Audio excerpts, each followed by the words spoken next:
And we're showing here the concept of putting the complex tree of parts for an aircraft onto a blockchain, and using the blockchain to record when things change in the assembly or disassembly of that tree of parts.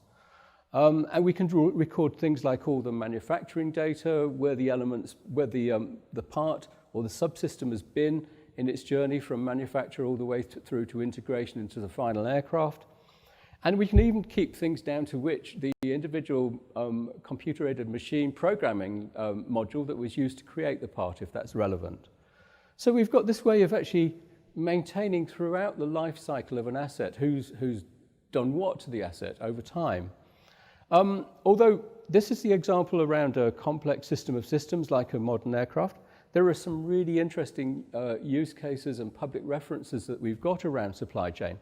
For example, the Everledger Corporation has actually worked with IBM to basically render a mining to diamond retailing supply chain onto the blockchain.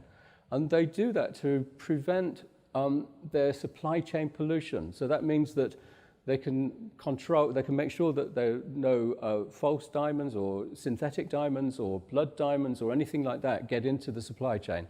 So effectively, the retailer can be sure of the complete audit trail or provenance of the diamond that they're buying, and hence increasing the net value of that diamond through the improvement of trust. There are examples of supply chain use cases across manufacturing industry, across all types of different industries. And as I say, I think this is probably the most common cross-industry use case. The advantages are clear. The trust goes up because you know who's done what to each asset as it goes through its life cycle.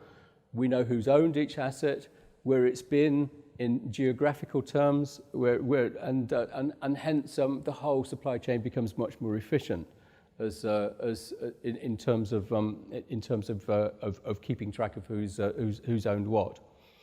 Coming back finally to this concept of using blockchain in the supply chain to maintain a complex system of records,